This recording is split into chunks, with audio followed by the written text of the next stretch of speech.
Nah, ini yang menarik bahwa Dang ini sebagai koordinator PPIR mantan ya, waktu itu kan. Betul. Waktu pendukung utama lah Prabowo Sandi di Provinsi Bengkulu sebagai koordinator Purnawirawan Pejuang Indonesia Raya Provinsi Bengkulu. Nah, ini kan sayap Gerindra waktu itu kan. Nah, kenapa kemudian dari PPIR ini yang dulu mendukung Prabowo sekarang ini mendukung Anies Baswedan? Nah, ini mengapa kira-kira? Sedikit saya akan jelaskan. Pertama, kami pada Pilpres 2019 itu dengan rekan-rekan 10 kabupaten kota.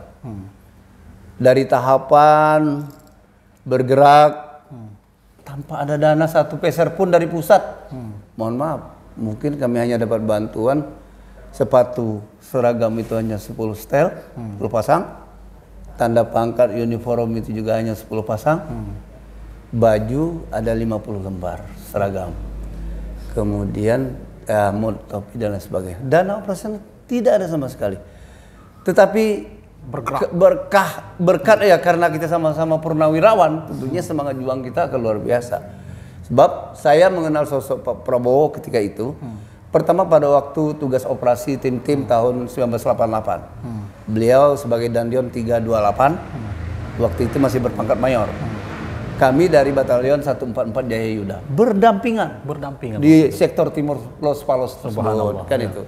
Itu kedua, pada waktu saya pendidikan perwira tahun 95 beliau memberikan kuliah umum. Saat itu beliau berpangkat Brigadir Jenderal sebagai Danjen Kopassus.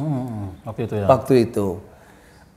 Dari situ sosok beliau betul-betul terinspirasi. Gitu. Nah, sehingga kita berjuang mati-matian walaupun ya kami korban material, korban waktu, tapi dan segalanya demi mendukung beliau untuk perubahan bangsa ini kan. Saat itu bukankan material dan lain sebagainya, nyawa pun akan kami berikan untuk keberhasilan beliau menjadi presiden.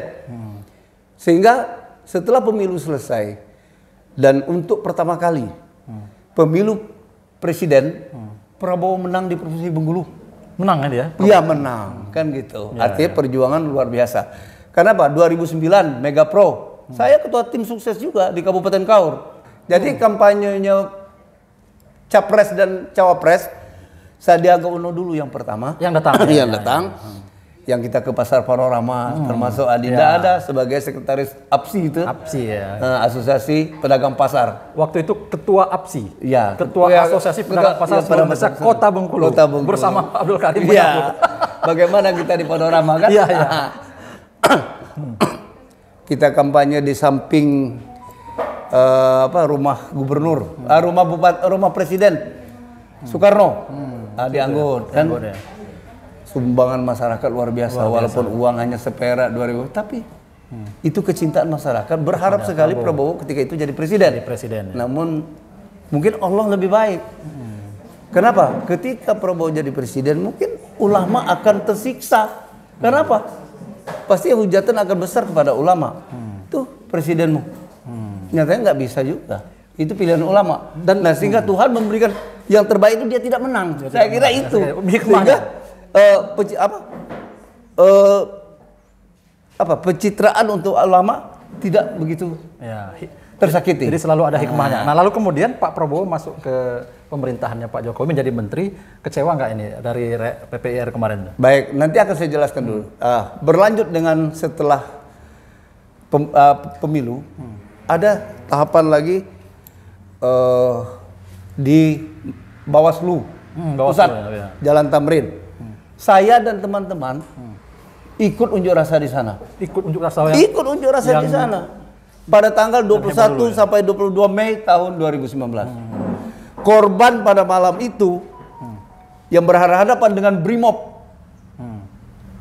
Indonesia ya, Brimob Polri Indonesia itu 600 lebih, dan saya ikut mengangkat karena saya koordinator ambulan yang disiapkan oleh dokter-dokter UI di rumah Ibu Tati di dekat Masjid Cut Matia.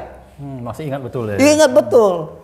Saya mengomandoi ada 15 orang dari Kopassus, semuanya purnawan Kopassus. Saya yang tertua. Jadi itu yang disebut dengan dari PPR. Dari PPR itu mengheret.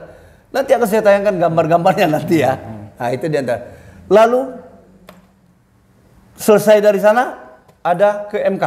Saya ajak lagi 10 Kakorda dan menggunakan kendaraan saudara Zainal Fahmi.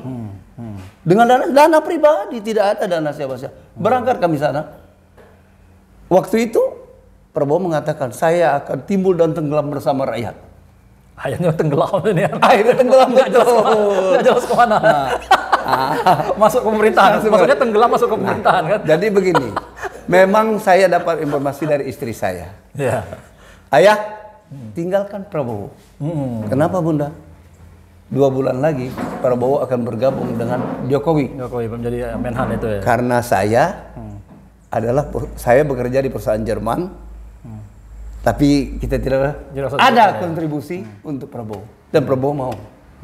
Nah, mulai sejak itu saya udah berpikir, waduh, terlalu lah pengkhianatan. Mana yang katanya saya sudah menyiapkan pengacara, semua pengacara sudah saya kumpulkan, untuk harta saya dan lain sebagainya, bahwa saya akan berjuang timbul dan tenggelam bersama rakyat. Tapi ini membuat luka hati kita. Kecewa. Alasan beliau tidak lain waktu itu bahwasanya agar rakyat tidak terpecah belah antara kampret dengan cebong. Nyatanya sampai sekarang masih ada. Sekarang karena Pak Prabowo udah masuk ke pemerintah Pak Jokowi kan, kampret nggak ada lagi. Yang ada kadrun katanya. Kalau itu jelas. Inilah bukannya kita menyalahkannya, tidak. Tapi inilah sistem yang dibangun oleh pemerintah sekarang. Karena saya lihat dengan kacamata saya, beliau ingin menyelamatkan kekuasaannya. Patut diduga ya. Patut diduga menyelamatkan kekuasaannya. Kenapa? Ya, saya kan mantan orang intelijen. Saya kursusnya perwira intelijen strategi. Jadi paham betul. Paham betul. Baiknya sehingga akhirnya menjatuhkan pilihan nanti ke depan.